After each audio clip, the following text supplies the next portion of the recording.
welcome to Telling the Tale. I'm your host, Mitchell Farley Wolf, and I'm here as always with Dustin Jackson! Woo!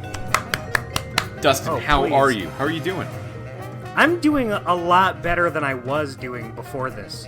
I feel like $1 million today, Mitchell F. Wolf. How are you feeling today, boy? I'm feeling like 10 million bucks. Oh, okay. Which is the amount of money that is a pivotal source of consternation, you might say. Wow. In the events of Tales from the Borderlands, Episode 4, Escape Plan Bravo. Released originally on August 18th, 2015, directed by Martin Montgomery, designed by Burnelm and Malding, written by Breslau and Burnelm. This is a game. This is the penultimate episode of Tales from the Borderlands, not the penultimate episode of the series Tales from the Borderlands, which is now more than one season. But the second to last one Telltale did. Yeah, I can't wait to talk about Tales from the Borderlands: Escape to Africa. Is that like a comedy thing? Is that a joke? That was a little joke, like Madagascar: Escape to Africa. Didn't like that movie. Too boxy. Too boxy. Not a fan of all those boxes. Yeah. Get them out of here. Too angular for me. For my taste. For my taste. Draw your like animals my movie's more a little naturalistically, DreamWorks. Yeah, FYI, that's not how a hippopotamus should look. Not how any of my dreams have worked. Wow. Call out post. Yeah. You're reminding me of this one very tinfoil hat style forum post I read back in the day. I want to say this would have been 2009 or so. And do tell. It was looking through the corporate rivalry between DreamWorks and their company structure and Microsoft, and implying that Banjo-Kazooie Nuts and Bolts art style was this like corporate rivalry call out to the Madagascar movies. I don't know if I'd say that. I can see similarities, but I think that might be a little taking things a little farther than they need to. Well, one, there are similarities, yeah, but two, like if you're gonna expand that far to say that Microsoft is feeling a rivalry with the Madagascar film franchise, they're basically feeling a rivalry with everything. So why this specifically? Why do you think that was really where it came from? They were assured of themselves. It was one of those, I don't remember all the forum posts I've seen. If I did, my brain would be so heavy. Even more than it is. Even more than my big brain is now. But some of them stick with me, and that's definitely one of them. I really like that it's specifically Madagascar. Yeah, just the angular animals of it all. Yeah, I don't see any... Obviously, there's no rivalry between the two, but I never really thought about the similarities in the designs before. It's not nothing. Yeah. It's... I don't know if it's all you know the what? way to something, this person might be onto something now that you bring it up. Yeah, it's... I wouldn't say they're correct, in quotes. I might say it's not exactly wrong. It's not impossible. It's not impossible that they do look the same.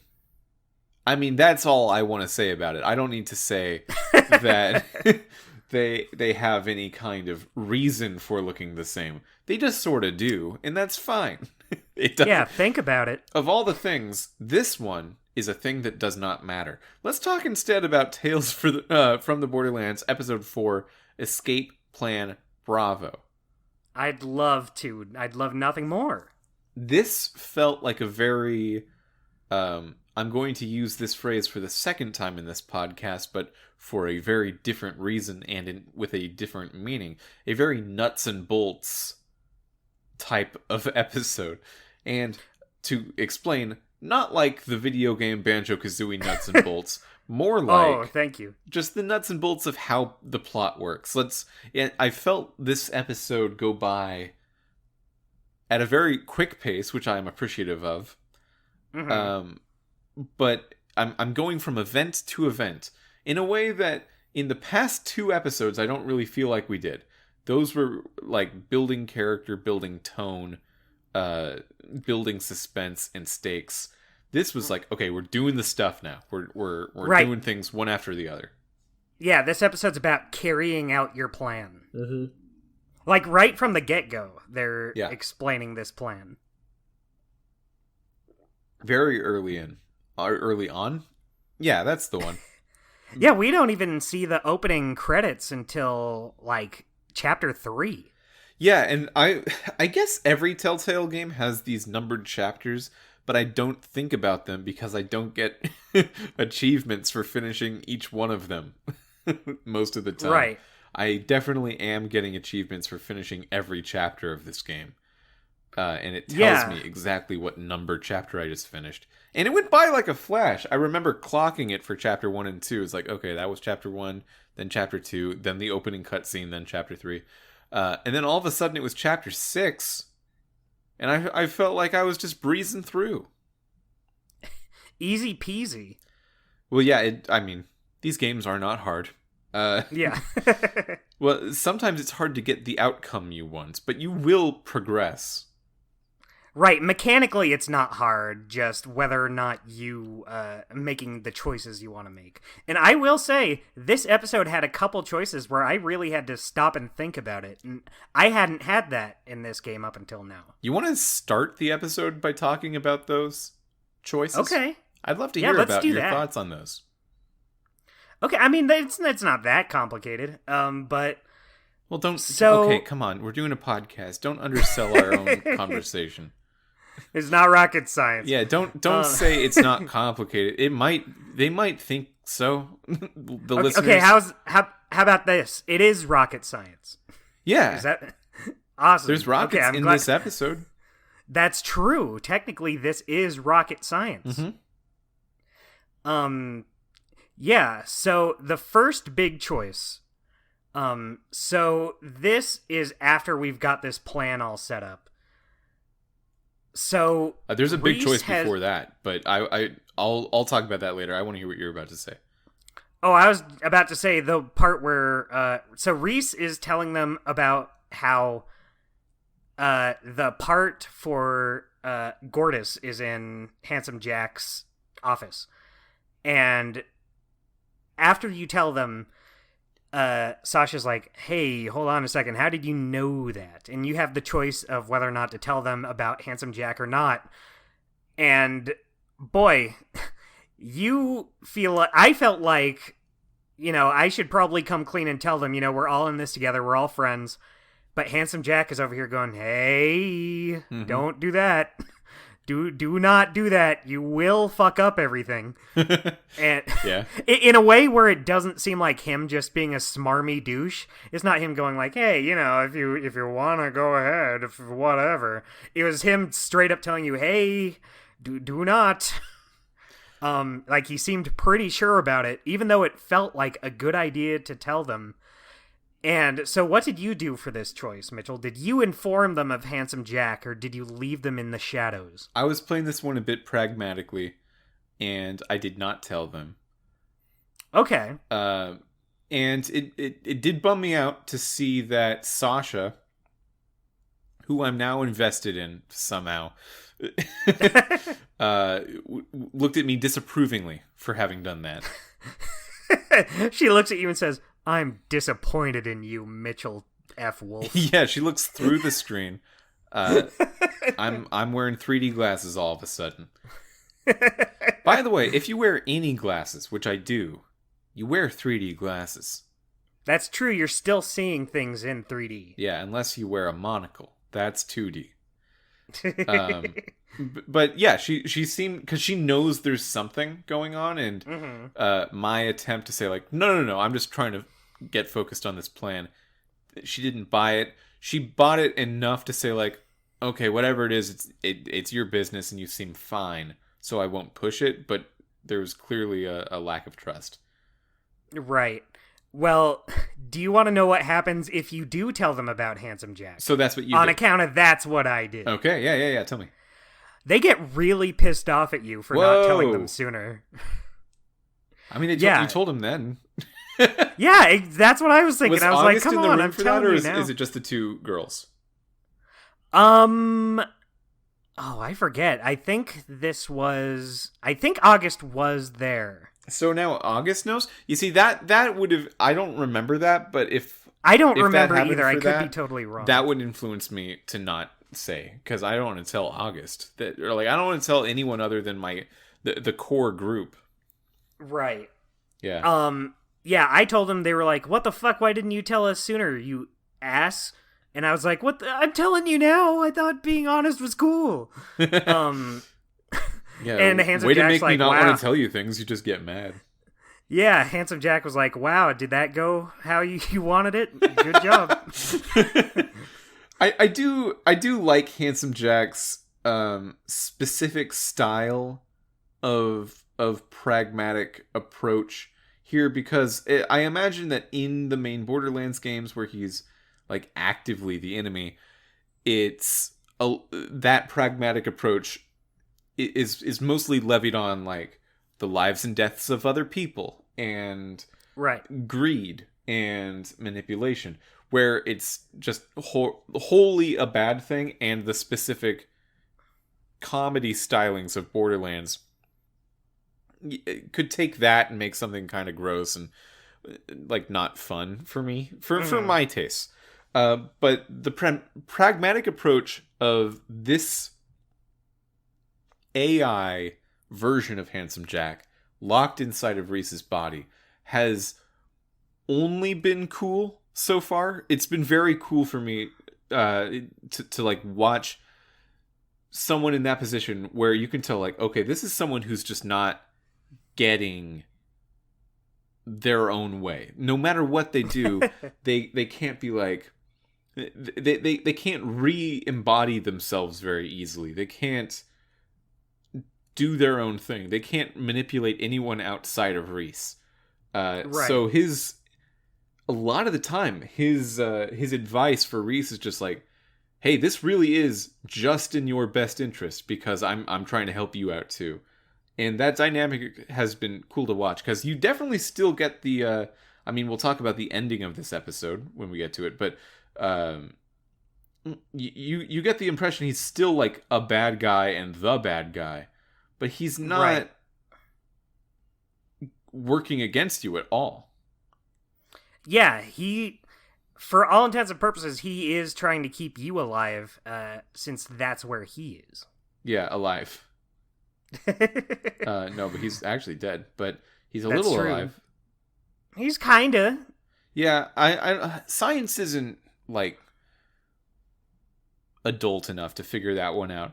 But but I will say they're pissed at you in the moment, but as time goes on, like when you're buying the clothes later, they seem a little more understanding and less at your throat. I bet that part just doesn't change.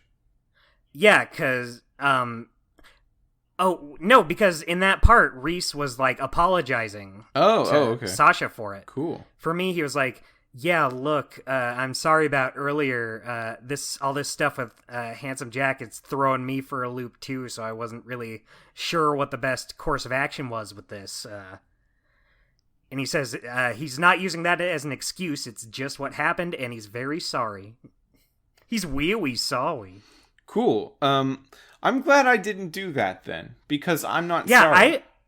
I was very on the fence. Like, I wasn't sure what would be the right route to go. And I like the choices that really do make you think, like, that could have a good and negative outcome either way.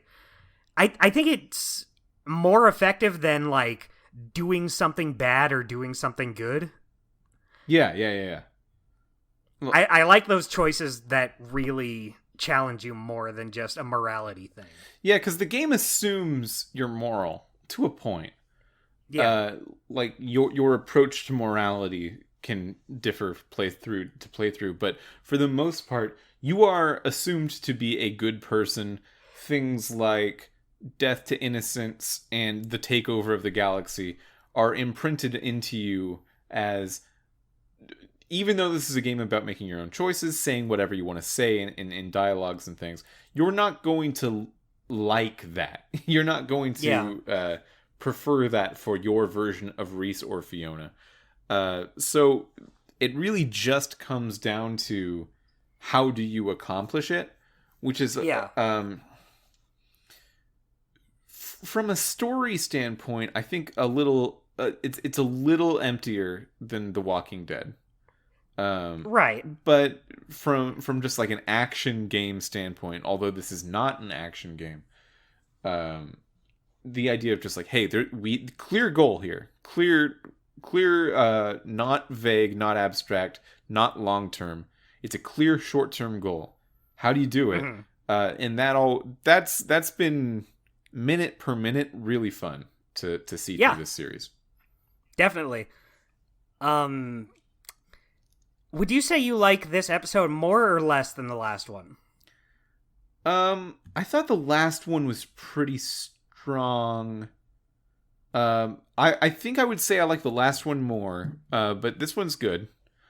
Yeah, I'm totally there with you. I would say I like the last one more because when we were getting ready for this podcast episode, I was writing down my golden moment and such, and I had a hard time isolating a particular moment that I thought was really, really great. And I have one that I think is really good, but last episode it was easy. Well, it was easy to get like a few, and then it was hard to narrow down. So, yeah, I agree. Yeah, I think the last episode is better just on that level. I agree with you. I'm glad we're on the same page. So, this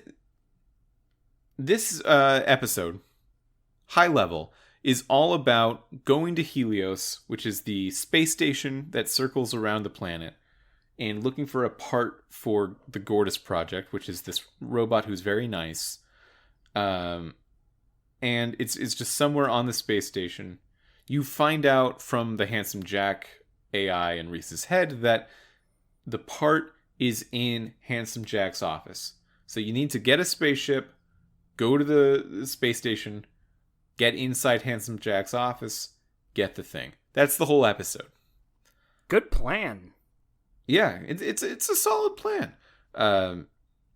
In every step of the way, the plan is easily encountered.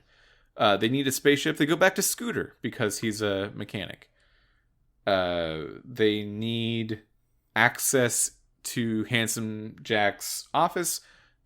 Reese just asks Handsome Jack to do it. Through the entirety of my episode, the other people never find out about Handsome Jack and Reese's head. Not even near the end? There's no, like, revelation? Well, no. Not even then. Although, based on how the episode ends, I imagine they'll find out pretty instantly in the beginning of the next episode. Yeah. But yeah, they never find out. Awesome. Yeah, that's already an interesting thing. Do you want to talk about Scooter? I would love to talk about Scooter. Scooter's great in this episode. I didn't feel like we'd see Scooter again. Now I know we won't. Yeah, and now we... Well, I don't know. I do. So Scooter, with the help of Janie, who is Athena's girlfriend, and Athena, remember, was knocked out and captured by Valerie last episode. If you can't keep all these names together, I feel like this is a very difficult series for us, for people who are only listening to the podcast and maybe didn't play the games. Right. People who don't quite have all these characters and names down yet. Even I'm having a little trouble remembering, like, the names of Valerie's scouts that go with you. It's like Filch or Fletch or Finch is one of them. Yeah. we said we really liked the names last episode, but they don't stick in there, huh? Yeah. I have them written down in my notes from last week. Oh, Finch, and Kroger. Okay. Yeah, they are very good. Finch. So I did say that. I did say yeah, that. You did. That's all I'm saying. Yeah, Valerie's like the big bad mafiosa, I guess. Woman on Pandora who's trying to get the Gortys Project for herself, and she's a really heavy hitter. Right. And yeah, she basically makes you go and get the Helios, or the part for the Gortys Project on Helios. And she kind of takes a back seat in this episode. Yeah, she tells you what to do early on, and then you do it. So you're not in contact with her for that much. Although Finch and Kroger do come with you and are there in spirit pretty much the whole time. Right. They still don't really do much, but they are there. They're watching you, in telling multiple you that parts. if you mess up, they'll come in and shoot you. Because they're just really cool like that, and they just want you to remember at all times. By the way, just a couple you're of being cool graded. dudes. This will be on the test. Yeah, they do go with Reese to get the disguise as well. Yeah, which backfires. Yeah. But Scooter. Yeah. Let's focus on Scooter. Yeah. So you go back to Scooter's Catch a Ride, and he just agrees to make you your spaceship. Sasha's like, he might be pissed at us, and he's not. Scooter could never be pissed at you. He's just one of those kinds of people. Yeah. True. I like that little scene with Athena's girlfriend, Janie Springs, her name is. Janie Springs is a good What a name. name. She's probably from a thing. Yeah. Because we know Athena is. Yeah. Like, it doesn't add much to the story of this episode, but it is just a nice little scene to show you that there is more going on than just what you're immediately focusing on. Mm-hmm. Janie asks, did she say anything about me before they took her? And you're given the option of saying, she said she loves you, or she just was taken so fast. I told Janie that Athena said she loved her, and I earnestly don't remember if that happened or not. I also told her that, but I was pretty sure she didn't say anything before she was That's taken. where I was leaning, but yeah. I didn't remember. But what's happened. Athena gonna say? Like, if Athena's saved, what's she gonna say? She's gonna say, I never said that. What the fuck? Yeah, she's gonna be like, our thing is a lot more pure lust. There is no love in this relationship. It's only physical. Get it straight. Yeah, I just figured there would be no downside to saying this. Get it straight, Jamie. I'm here Come on. for the bedroom, not the living room. Does that make sense to you? Do you think of yourself as someone that could be loved? Wow. What a question to be asked. So it's determined that because of the difficulty of space travel, they need to have an onboard mechanic just to make sure everything goes right. It, of course, does not, as... that's just storytelling. If you need something, Right. you'll use it. And Right. Wouldn't it be something if they needed a mechanic and then just it never came up ever? Yeah. There was a review of the game Boku no Natsuyasumi I watched recently on YouTube where it was pointed out that there's a moment in the game where someone says, "Look, there's probably not going to be robbers or anything in this part of the country at this time of year," and then there isn't.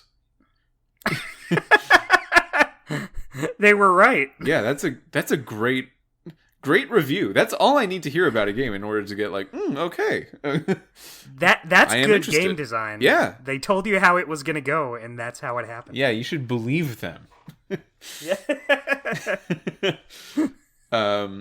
So the rocket thrusters. If it ain't the rocket boosters, it's the thrusters, you know? Yeah. You know, if I had a nickel. They're heating up. They're about to explode even, and these are the kinds that you don't need. So they cut them. Vestigial rockets. Yeah, these are the kinds you actually don't need to have, I guess. Yeah, get rid of them. So Scooter and Fiona, mostly because I think Scooter just likes Fiona, but he says some bullshit about how, oh, well, you keep a level head, so it's definitely you. Those two need to get bubbled up. They just have like a spacesuit that is a bubble that goes over the head, and I guess that's enough. It doesn't even go completely over their heads. I was looking at that, and I was like, that's more like a visor. Yeah. Well, in general, science fiction overdoes how little you can exist in space. You can exist in space for like some time, especially if you have air. Yeah, without a like spacesuit. If you ask, like, this doesn't actually work, does it? All they have to say is, no, it does. And then, and then you're good. Well, not just that, but like in real life, you don't need a spacesuit for like a couple seconds at a time. Right. Yeah. It's very cold or very hot, depending on what part of space you're in. And there is no air. But if you have, I guess this thing gives you air, so the air part's taken care of. Yeah. You're probably good. I mean, not like indefinitely, but for that little bit anyway. Yeah. This was a topic of conversation in the year 2017 when Princess Leia was shot out of a spaceship in an explosion and used the Force to get back. And I saw so many people who were absolutely sure of themselves. They were like, I went to middle school, I know the science. And we're furious that her eyes did not immediately pop out of her body. Guy, that doesn't happen like that. You can do it for like a couple seconds, and she has the Force. Let her live. It absolutely works that way. Yeah, and also I've seen Jimmy Neutron, and they're out in space in those little rocket ships without spacesuits or helmets or nothing. So yeah, Laika the dog has been alive in space for 50 years. Yeah. So did you consider that one? Did you think about it? Because every time I start crying and asking if Laika's still alive, the people say, "Oh yeah." Yeah, don't worry. So it definitely is. Yeah. I do it a lot. I thought it was pretty interesting how they set up this death. It was a little transparent what they were doing, but I still liked it. Right. There's two thrusters, so Scooter goes to one of them, Fiona goes to the other. I guess just spoil that Scooter dies, but what you need to it's this like opening and shutting door that's opening and shutting really fast. You need to reach in, press a button on the inside, and then reach your hand out as fast as possible. Or else it'll clamp on it. Yeah, or else it'll clamp down on your wrist, and it'll be done. It just won't open up again for some reason. I don't know why it wouldn't open up again after it detects your wrist. Yeah, Fiona didn't really try. Well, you the player playing as Fiona have to time it, so when it's open, you just reach in real fast, reach out. Right. But Scooter is not so lucky. Nope. So you successfully remove Fiona's part of the rocket, Scooters is still on there, and he didn't get his hand out fast enough. So you need to release the rocket from the main ship body with Scooter still on it.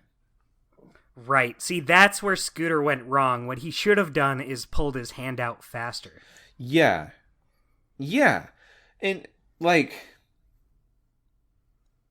Yeah, man. Why didn't he do that? Yeah, I mean... Before he dies... Before he is shot off into the void of space and then exploded. Which is why I think he's dead, by the way. Because he was shot up into the void of space and then exploded. Maybe he jumped off. You can't... But the problem was that he was attached. Well, maybe at that point he wasn't. You have the option of saying, like, no, don't, we're not going to leave you behind. Doesn't matter, you got to leave him behind. And then you have the option of obviously saying, I'm going to say no. like hugging, saying goodbye, or kissing, or doing nothing. You can give him a handshake. With his other hand. Yeah, his free hand. His hand that's not busy right now. I gave him a little kiss. I gave him a hug. You know what? You have a sense of propriety about you. I can't diss that. That's good on you. I just don't I just don't remember seeing the option for kiss. I thought you were going to say, I just don't like kisses. I'm just not a kisser. Too wet. I like my public displays of affection very dry. No, there was definitely an option to kiss. You kind of give him. Like I'm not saying. I'm not calling you a liar. Of the mouth to like a cheek area. Right. Not exactly. I'm not calling you a liar, lip on Mitchell. lip kiss. I just didn't see it. I saw hug and I went for hug. Yeah, it's clearly something where like, okay, Scooter wants this, but Fiona doesn't. But like, if Scooter's dying, Fiona's gonna maybe, I don't know. It's a nice thing to do for a dying man. Right, kiss him on the cheek. It's not like he's gonna tell people about it. No. He goes firing off into space, shouting, "Catch a ride!" Catch a ride! In a way that makes me think this episode should have been called Catch a Ride. Because last episode was called Catch a Ride, and we talked about how that was just an extremely lame name for that episode. Right. Here, it would have had... a lot of emotional it would have tied weight. in...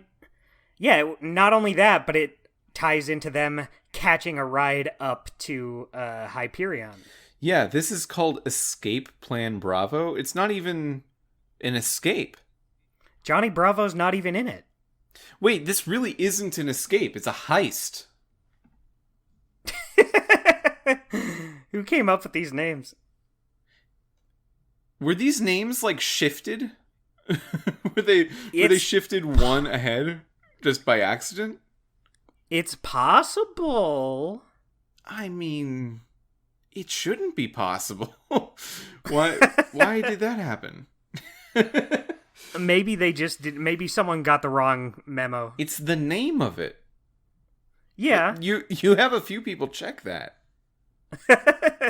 Well, Telltale. It's not like the 575th episode of Pokemon was mistaken for the 576th. There's only 5. And they got a little confused. Nothing wrong with that. Wait, do you think so? What, like, it's possible. I would think it seems unlikely, like it does seem like something that someone would step in and say, hey, those names are actually in the wrong order. But I don't want to say it's an impossible thing to have happen. Yeah, I guess the question is, this episode is called Escape Plan Bravo. Why? Yeah, because there's no escape. And then last episode was called Catch a Ride. Uh-huh. When there was no ride to be caught. I mean, I guess the car, but like... Yeah. It does actually tie into this episode more. Yeah, and I bet escaping Helios is going to be what the next episode is about. Yeah. Yeah, that makes me so angry. What? I could sense it in your voice. I can hear the quivering. Wait, is that really what? Damn. That sucks. Gearbox. I hate this game now. Yeah, I'm blaming it on Gearbox. This can't be a Telltale thing. Okay, I feel confident in that. It's gotta be. Wow, yeah, they just got the names wrong for the for the episodes. Yeah, I mean, I don't know what the name of the last episode is, but wouldn't it just be too nutty if it was like the name that would be better for episode 3? Yeah, like in in the last episode, we're gonna meet a character named Bravo. And then I would be actually angry and upset. I mean, if they have a plan to escape, but then need to take the plan B, we will know for sure that these episode titles were just out of order. Yeah. Reese looks at the screen and says, "Okay, and now this is Escape Plan Bravo." And Fiona just rolls her eyes like, we had that last month. Try again. By the way, I'm looking at the release dates for everything in this season. This season is on track to take a full year to release. Wow. I wonder why. Do you think it's just because Gearbox had to come in and, like, okay everything, or what? Or do you think it just took longer to make? I don't think Gearbox okaying everything would take that long.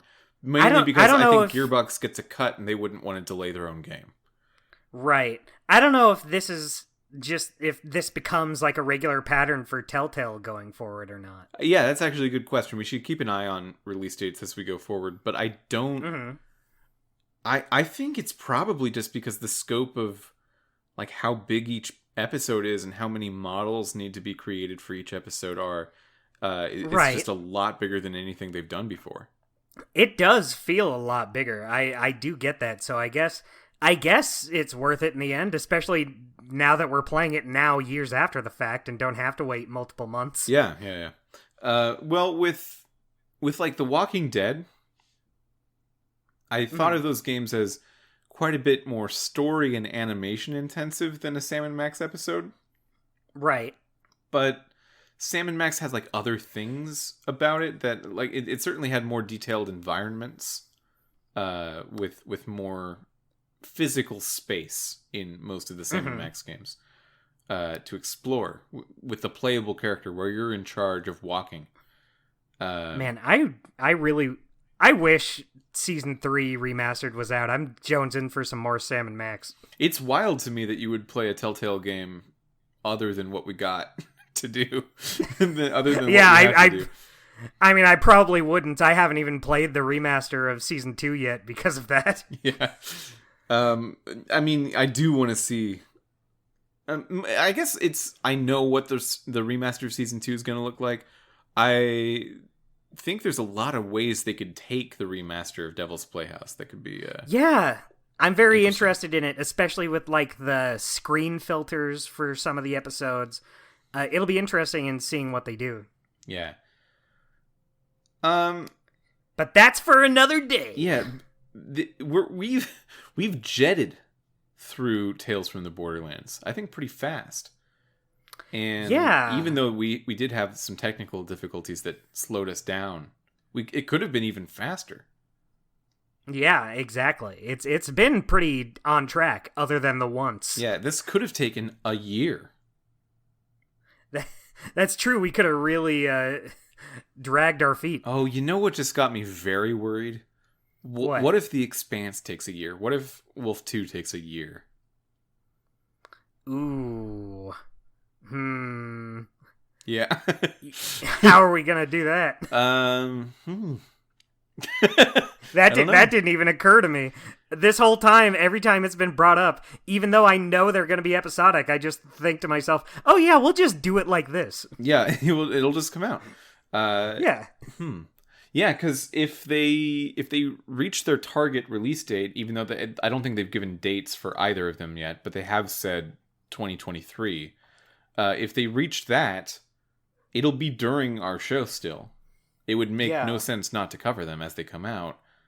And we should probably even stop whatever we're doing mid-season and cover the new episode when it comes out. Right, I agree. What if it just takes a year? What about a year, though? I guess that's just how it's gonna have to be. Huh. It could be longer. Yeah, we'll just have to take, like, multiple months between episodes, I guess. Yeah. We'll finally be like every other podcast out there. That's not what most podcasts do. I know, just some of them. I listen to this. Occasionally I listen to this Scooby-Doo podcast called Fred Says Fuck, which is a great podcast, but they do an episode like once every like 6 months. What? Yeah. What's their format?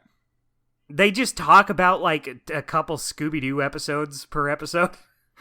I do listen to a podcast called Till Death Do Us Blart, and every American Thanksgiving, the 5 hosts watch Paul Blart Mall Cop 2 again, and talk about how it was this year.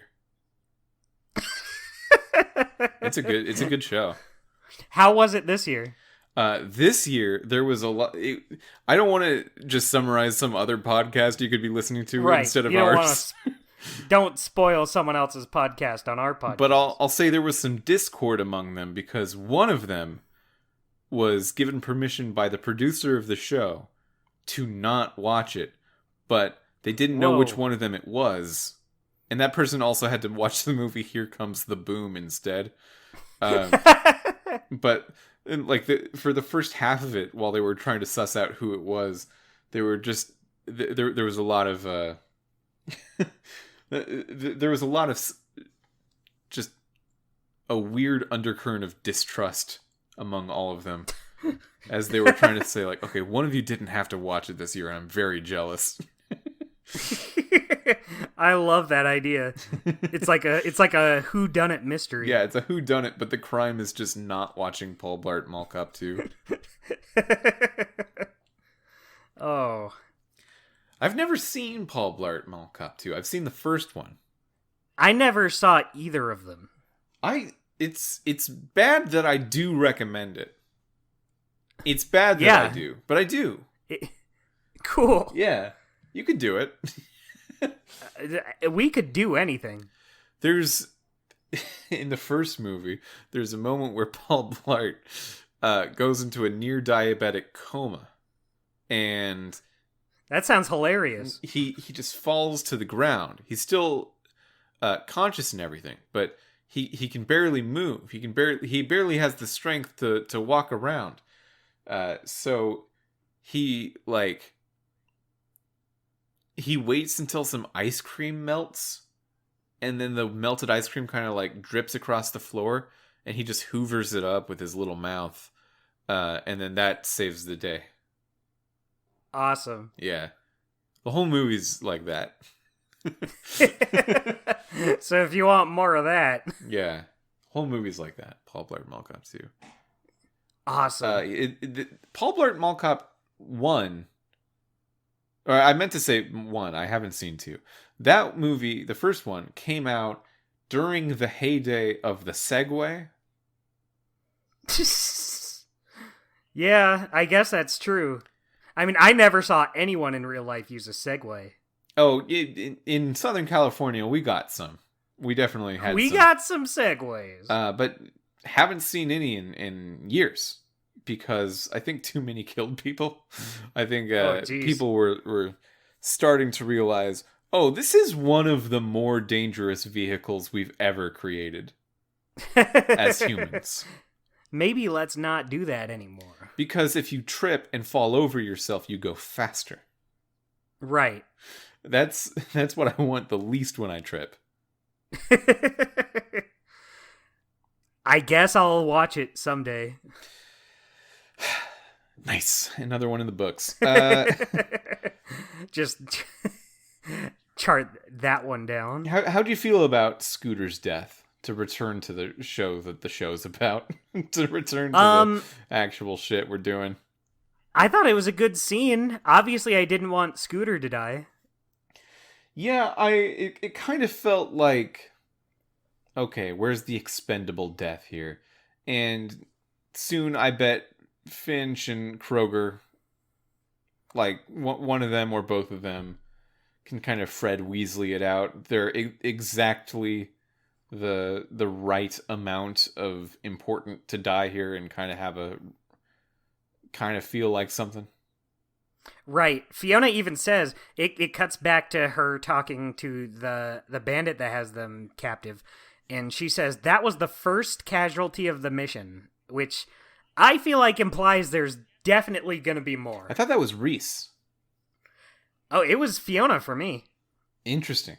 Well, yeah, they say that was the first, like with an emphasis on first. So yeah, we're seeing more dead people, although, depending on our actions, they might be different people. I bet they're not. True. That's true. They could be. I'm glad that it only took until the 4th episode to have someone die, and it's not a huge, like we're losing people left and right, like in The Walking Dead. Yeah, although I will people say, on our team anyway. I will say that whenever they take this approach to like character deaths of like, okay, the story should have a character death here, and you bring in this character who wasn't even like in the main party until this episode, and then kill them, and then make me feel sad. It's like, well, right, like Ponce de Leon in Clone High. Yeah, like I think if this was Sasha or Vaughn, you would earn it. It would feel earned. It's very interesting how Vaughn is once again in the back seat in this episode. Yeah. Cassius took Vaughn somewhere. To eat dragon fruit. Yeah, he says, I don't know where I am. Like, he's over the radio. I don't know where I am. Right. But there's dragon fruit here, and I'm eating that. Like, okay. We're busy. Cool, man. Yeah, we got grown-up shit to do. Do you think... What is that? Like, what's that about? Yeah, that's 2 episodes in a row. It's crazy. Yeah, I'm drawn to saying, oh, that's Chris Hardwick being, people have found him to be sketch, and maybe they were trying to distance themselves. But no, that was way later. Yeah. That's what I want to think, because like that's just my main association with Chris Hardwick these days. But right. That did not yet happen. Yeah. Do you think it's just because he's expensive? I mean, I don't know how expensive he would be. Yeah, like he's not a typical VO, right? He's not right. He's not like doing this all the time. So no, I don't think so. Do you want to know another weird connection this has to something we were talking about earlier? Sure.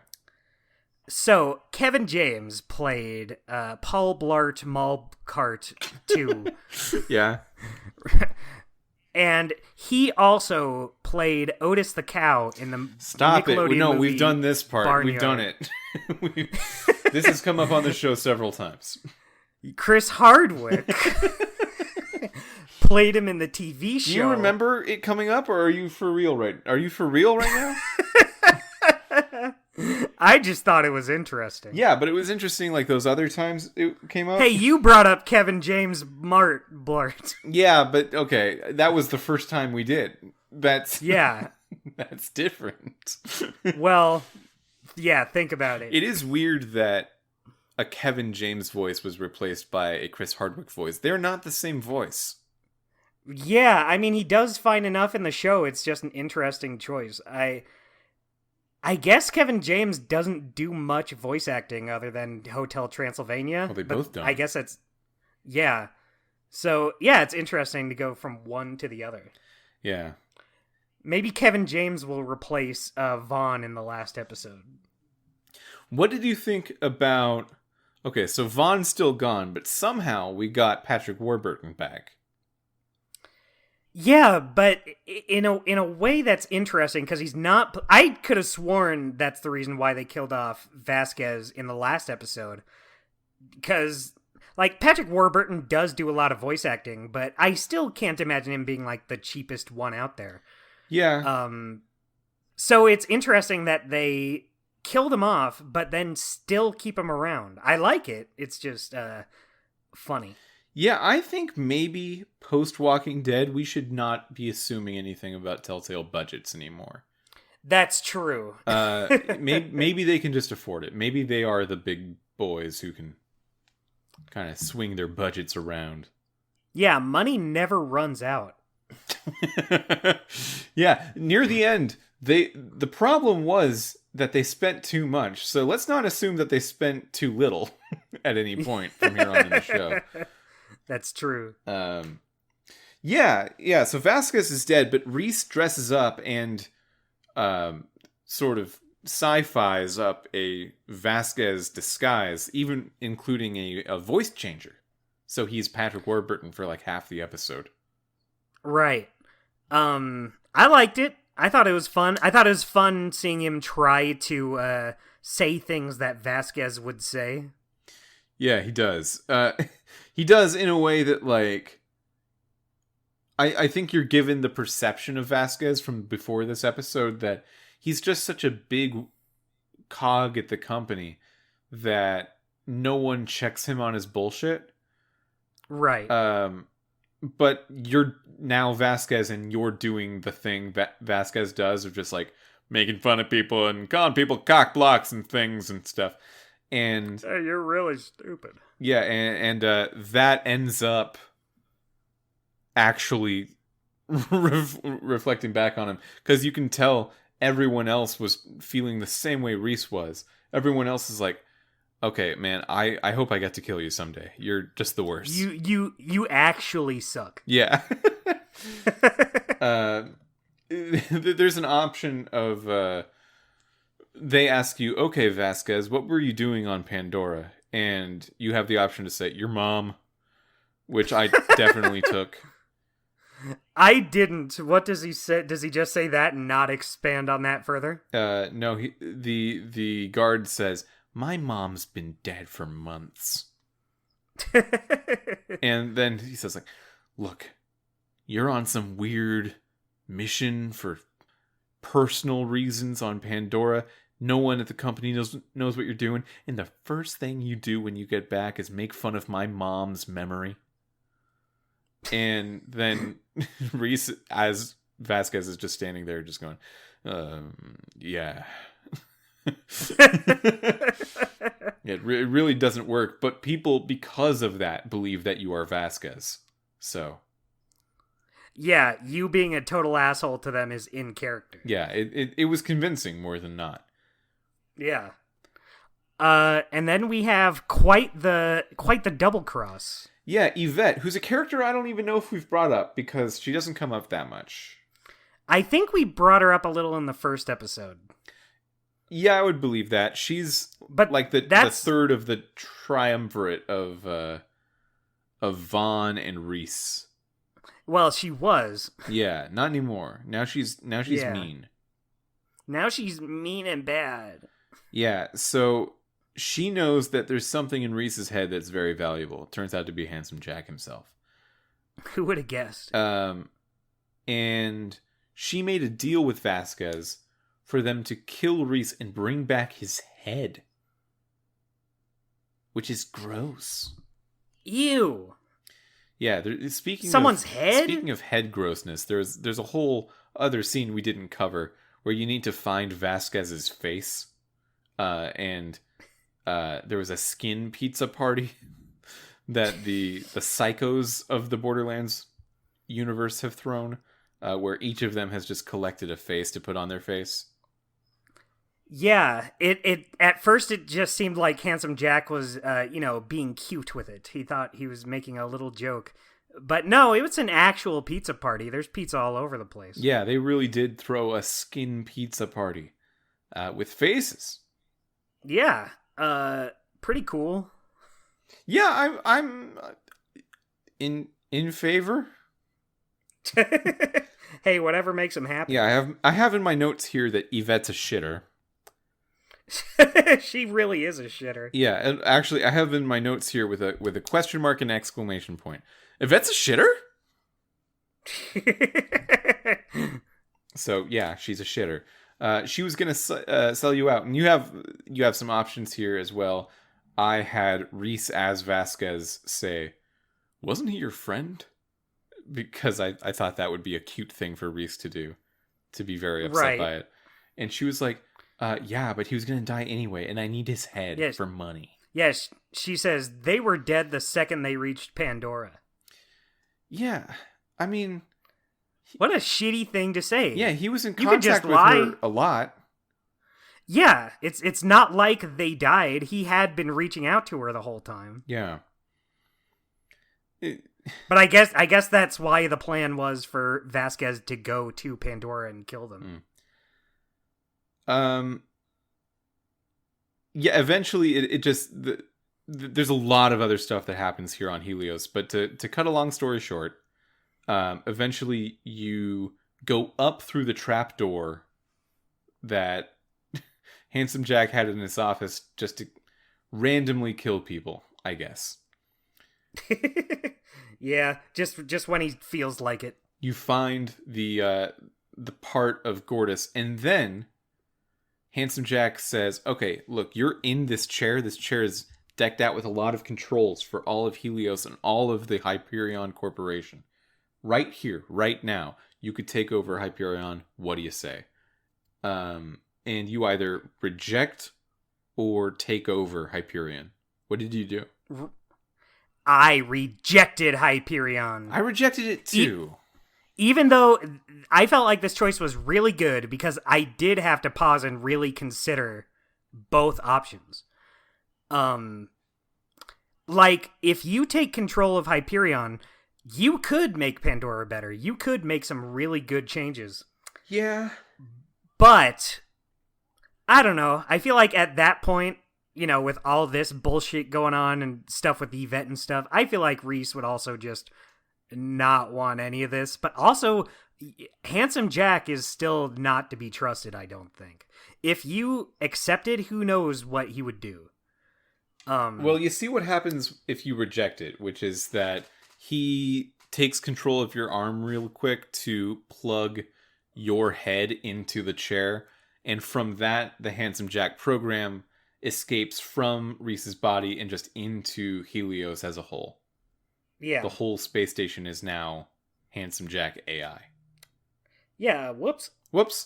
And then that's the episode.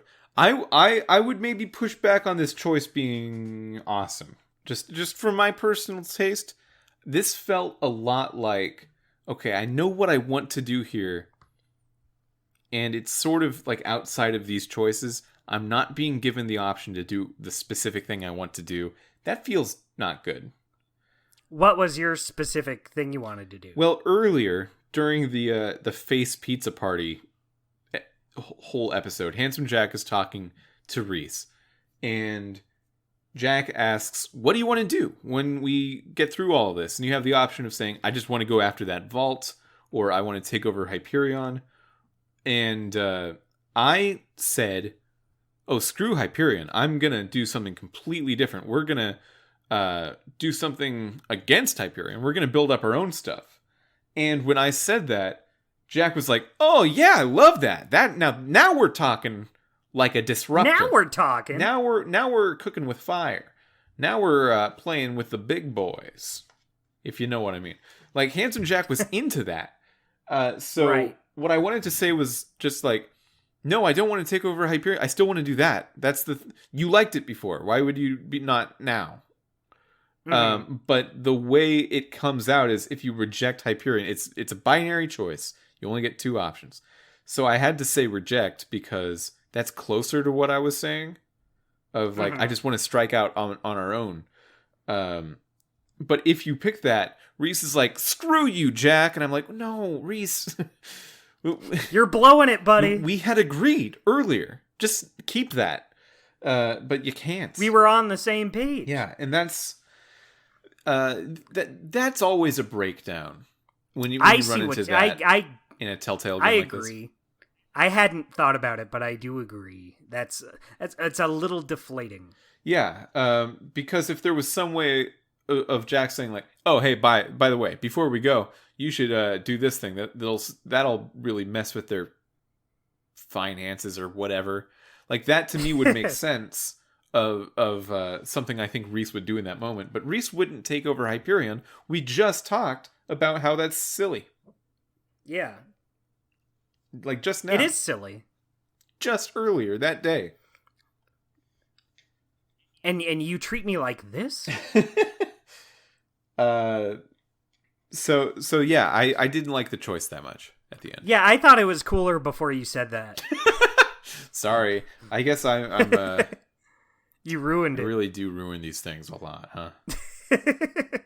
Nah, it's okay. You didn't know. Well,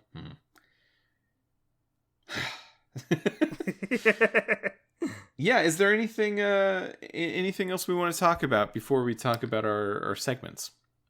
I mean, I think we covered basically all of it. Like you said, it's a pretty easy breezy, you just go right through it kind of episode. Yeah, there are a lot of things we didn't talk about, but they all kind of like built up to that final moment where Handsome Jack takes over. We talked about the important stuff. I would love to find out, and I bet it's not different, what happens if you agree with Handsome Jack at the end. Yeah. I bet it's not different. Yeah. Maybe. I might look it up. Okay. I guess we'll see. Before you do, what's your choice cut? My choice cut was gonna be joining or rejecting Hyperion. I don't like it when I talk you out of these things. I want to see some. Well, guess what, buddy? Well, guess what? You did. Damn. No, but if it's not that, I also like the choice at the beginning on whether or not to tell them about Handsome Jack. Because like I said, I did have to really stop and think about what the outcome would be for both of them. So there is a choice earlier than that. Oh. And that is my choice cut. What is it? Lay it on me. So Valerie's saying at the very, very beginning, okay, Fiona, you're going to go and get me that Gortys part.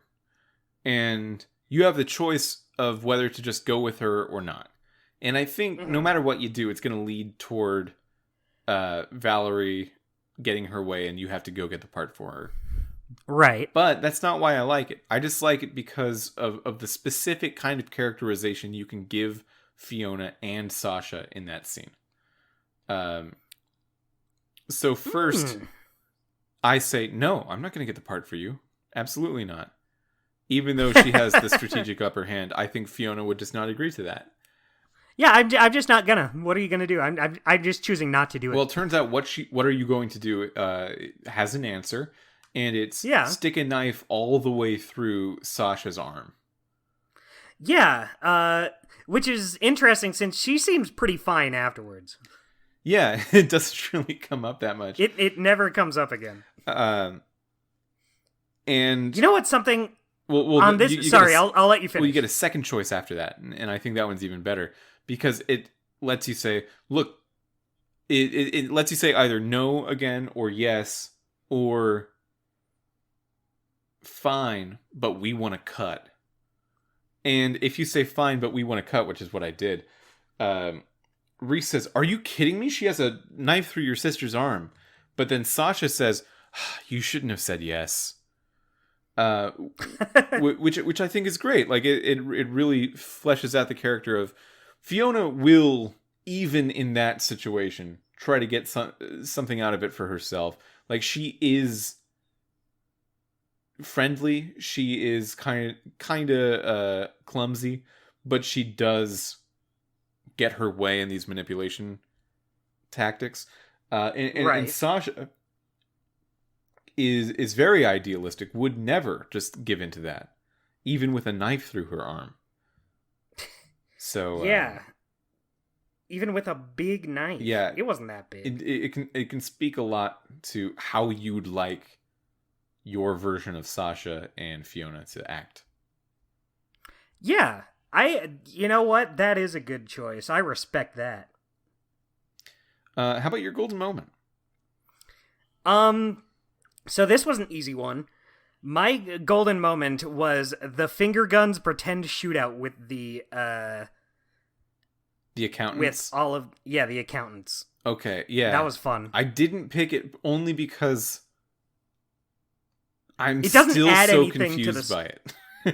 It really doesn't add anything to the story, and it's very weird, but that's why I like it.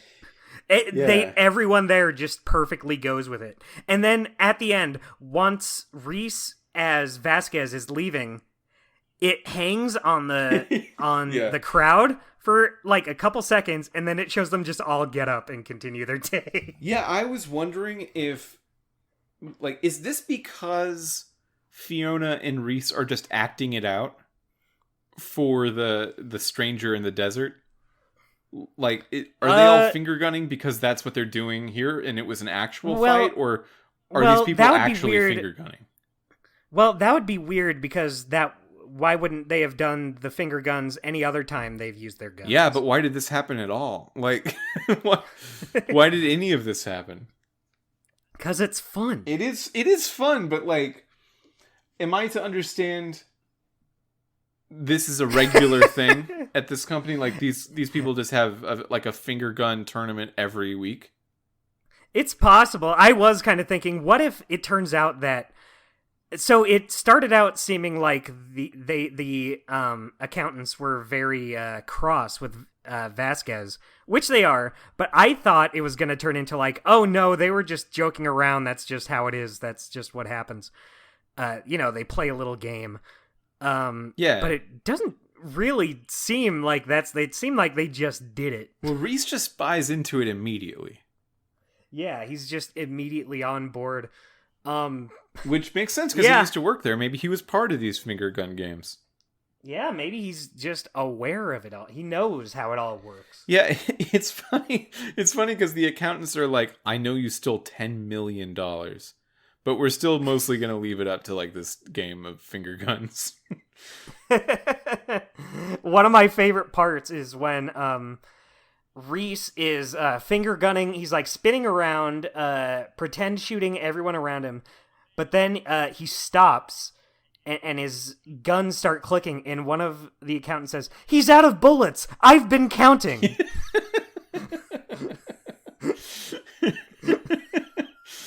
Yeah, maybe that part fucking rocks, actually.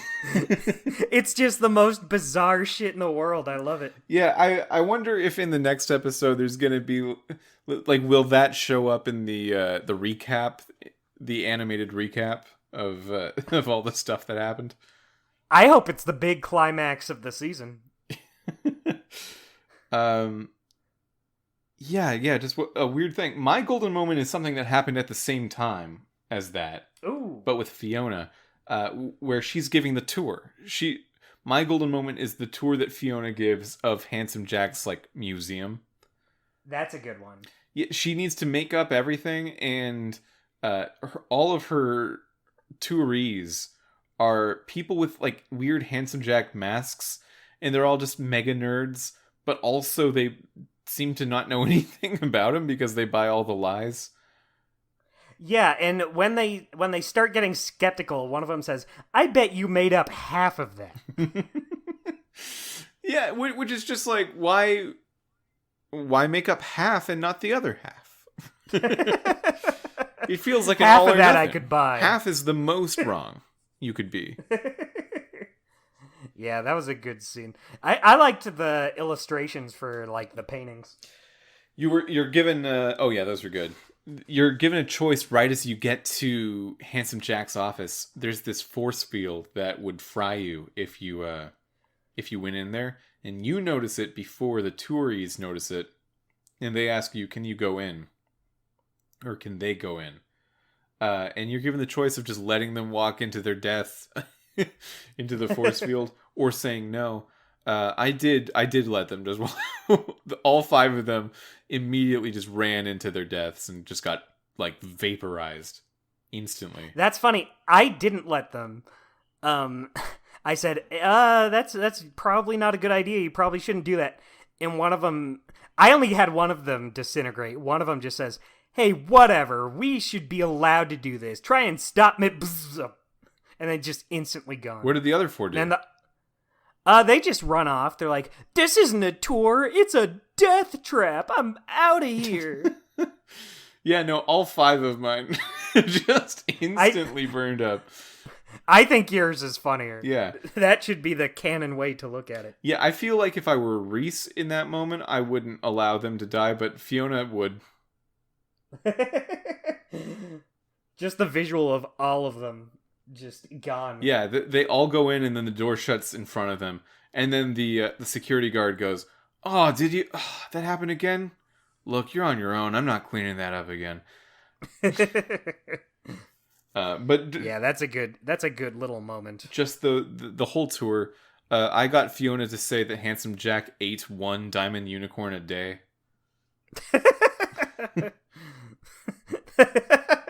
Wow, that's a good one. Yeah. I had her say that it was his steed that shits out guns.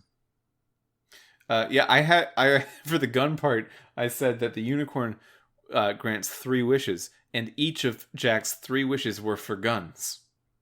You know what's something interesting that I hadn't realized up until now?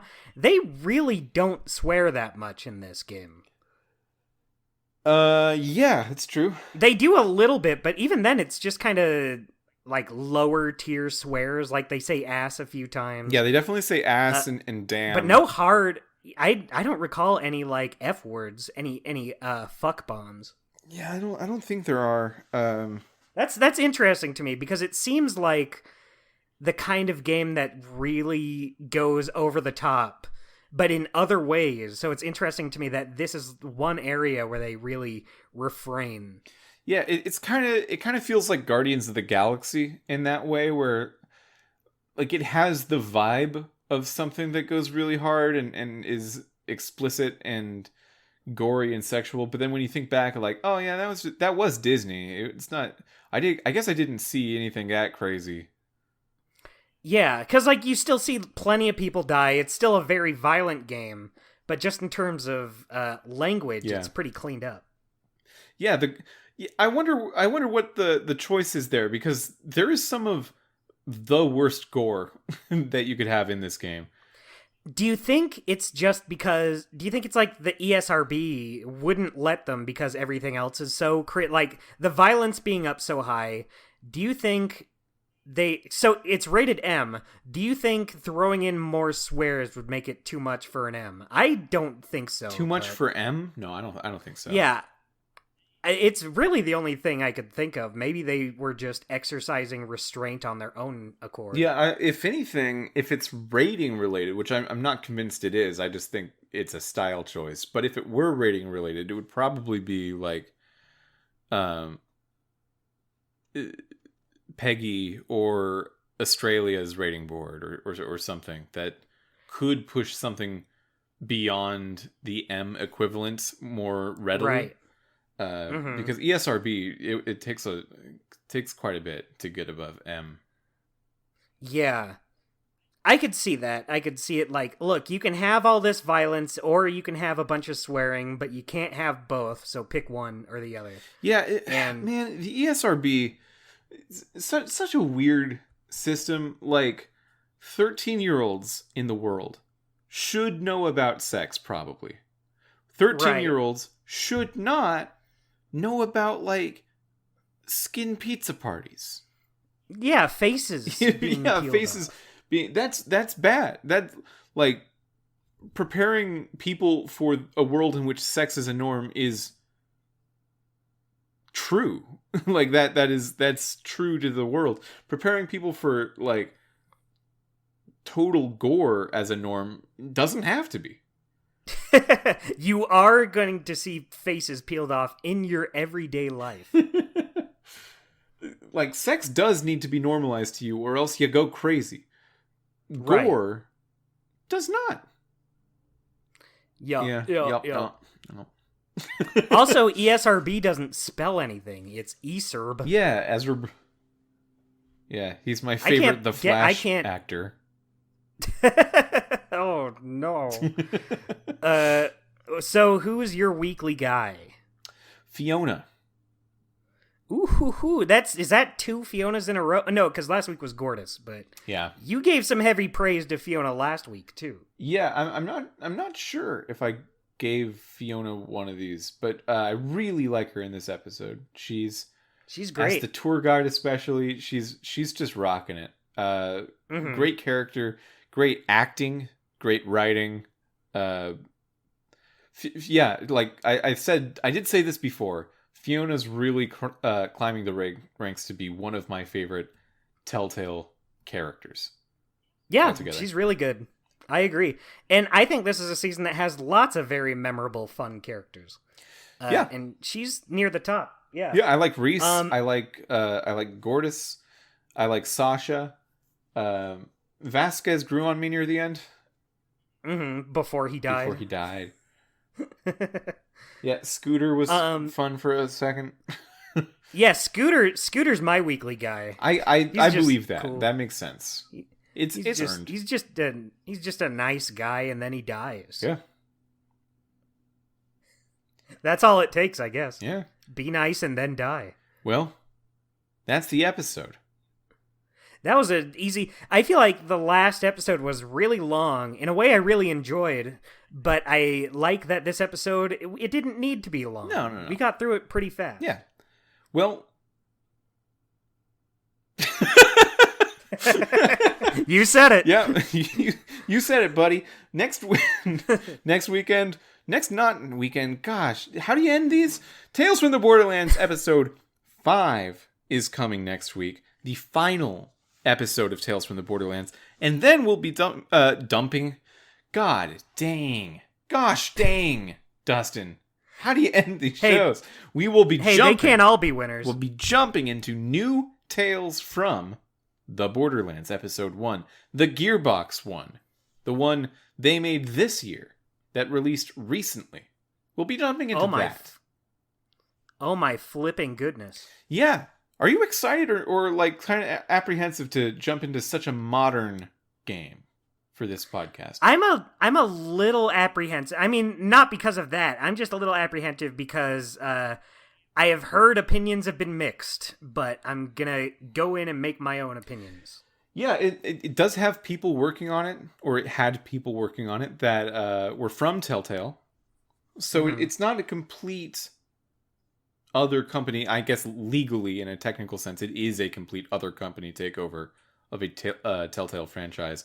But it feels like there's lineage there, and the original game was made under Gearbox's purview as well. So I'm excited just to see more of this style, but knowing that it's not my good buddies Reese and Fiona and it's like other things. Yeah, that's already a damper. Yeah, that's a bit of a damper. I want to see more Fiona. And I don't need to play Borderlands 3 to do it. Yeah. So, yeah. Well, until next week, be nice and then die. Yeah, maybe you'll be our weekly guy.